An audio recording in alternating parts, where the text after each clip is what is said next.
चमेली के तेल की भारी महक और पुरानी लकड़ी की सीलन कमरे के कोनों में दुबकी थी। विक्की बिस्तर के एक कोने में गहरी नींद में था। उसकी सांसों की लय धीमी और स्थिर थी। उसके ठीक बगल में फर्श पर बिछे गद्दे पर आर्यन लेटा था।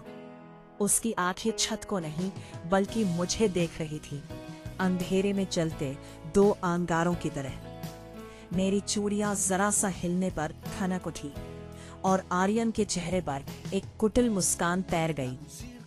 मैंने विक्की के चेहरे पर बिखरे बालों को सहलाया।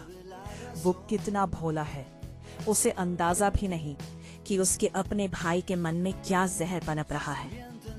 कल रात आर्यन ने रसोई में मेरा रास्ता रोका था। उसकी आवाज में एक ठंडी धमकी थी। भाभी, भैया बहुत कमजोर हैं। उन्हें शहर के उस कर्ज के बारे में पता चला तो टूट जाएंगे, पर अगर आप चाहें तो मैं सब संभाल सकता हूँ। पानी चाहिए? आर्यन की फुसफुसाहट ने सन्नाटा चीर दिया। वो अब उठकर बैठ गया था। उसकी परछाई दीवार पर किसी राक्षस की तरह फैल रही थी। नहीं, तुम सोए नहीं अब तक? मैंने आवाज को जितना हो सके उतना कोमल रखा। नींद आंखों से कोसों दूर है।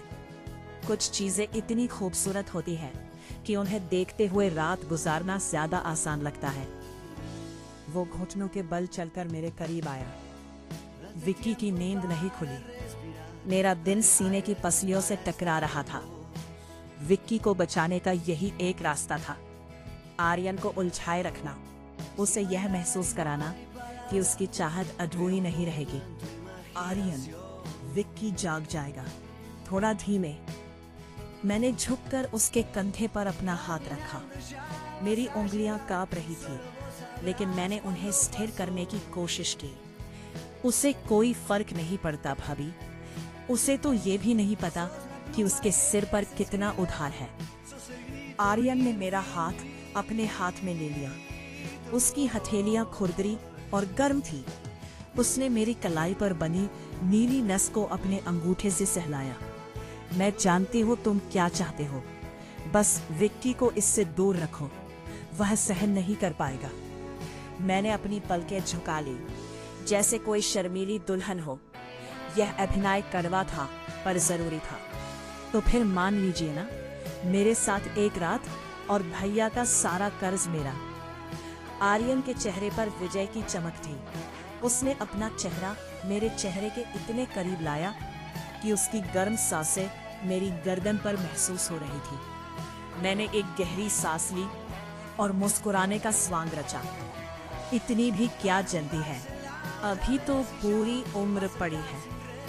क्या तुम्हें लगता है कि मैं कहीं भाग जाऊंगी? मुझे यकीन दिलाना होगा। उसने अपनी बाहें मेरे चारों ओर लपेट ली। मैंने विक्की की ओर देखा, जो बेखबर सोया था। अपने पति के सुकून के लिए मैंने अपनी नफरत को एक तरफ रखा और आर्यन के बालों में अपनी उंगलियां फंसा दी। यकीन ही तो दिला रही हो पागल। अब सो जाओ, वरना कल विक्की को शक हो जाएगा। आर्यन ने धीरे से मुझे छोड़ा। उसकी आंखों में अब एक अलग तरह की आग थी। सिर्फ हवस नहीं, बल्कि जीत का नशा। वो वापस अपने बिस्तर पर लेट गया, पर उसकी निगाहें अब भी मुझ पर टिकी थी।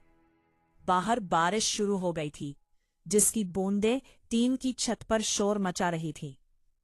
मैंने विक्की का हाथ कसकर पकड़ लिया। उसे बचाने की कीमत भारी थी, लेकिन प्रेम अक्सर बलिदान मांगता है।